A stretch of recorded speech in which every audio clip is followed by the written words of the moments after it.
C'est qui a décoré tout ça? Les enfants du centre social, les enfants de l'école, des deux écoles. Puis il y a des dames aussi qui vivent sur le quartier, qui ont participé. Et les messieurs, ils ont oui. tout accroché tout en haut? Ouais, hier ils ont pris les machines, la nacelle, et ils ont accroché tout là-haut, toutes les décorations. Toutes les décorations. Ça a mis du temps, tu sais, à faire toutes ces décorations. On a voulu continuer à travailler en partenariat avec l'ensemble des acteurs du quartier et de poursuivre dans le cadre du projet Batide 2020, donc projet de refonte du quartier, sur l'appropriation des espaces par les habitants et donc avec des choses, on a voulu que ce soit un petit peu artistique. Donc là, on est en plein dans l'appropriation de cet espace par des objets qui ont été fabriqués par les différents groupes, que ce soit les écoles ou au niveau du centre social par exemple. On a plutôt l'habitude de travailler dans les classes et vous voyez de toute façon l'entrée de notre école, ça reflète le travail qu'on fait et c'est en regard avec le travail qui est fait ici aujourd'hui. C'est leur quartier, hein, c'est leur quartier et c'est eux qui l'embellissent. Donc là, ils sont invités à venir peindre, à venir graffer, à venir dessiner.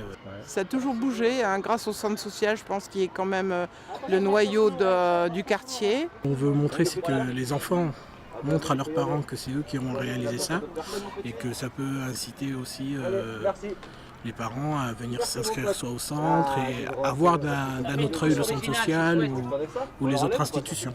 Très bien, je trouve que c'est très bien. J'aime bien avec les dessins, c'est super mignon, des cœurs, des maisons, des bonhommes dessinés partout, oui, c'est beau.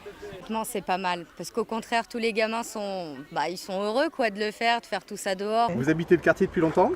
Oh, j'habitais le bâtiment 28 ans et là ça va faire 52. On fait de la peinture sur des morceaux de bois, sur des totems qui resteront ici et qui seront une petite partie qui feront partie de la décoration faite par les enfants.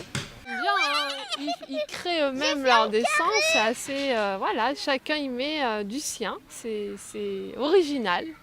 Depuis le mois de février, il y a les deux écoles maternelles du quartier, la Batide et Blanchot, l'école élémentaire Blanchot, mais également un groupe d'adultes qui est encadré par la Maison du département et Limoges Habitat, où il y a eu des ateliers à la BFM du secteur, et également l'ensemble des secteurs du centre social, que ce soit secteur jeune, centre social municipal, secteur jeune, les accueils de loisirs et le secteur famille qui ont participé à cette fabrication-là. On fait ça depuis le mois de septembre et je trouve qu'on a fait les Legos au début, disons le dernier trimestre.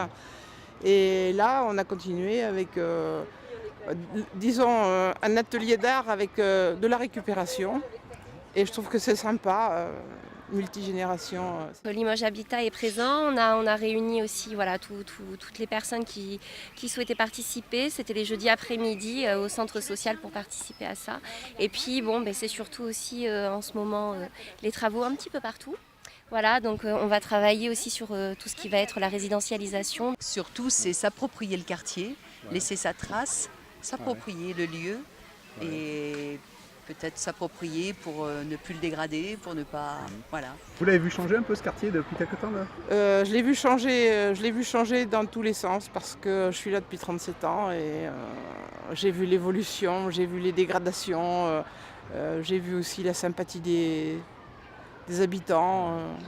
On a une vraie mixité intergénérationnelle. Les personnes un peu âgées, les jeunes se sont retrouvés, comme pour l'opération Lego, tous ensemble pour faire des activités. Et visiblement, ça enchante tout le monde. Donc ça, c'est super. C'est une opération politique de la ville qui est organisée par la ville de Limoges et parfaitement réussie.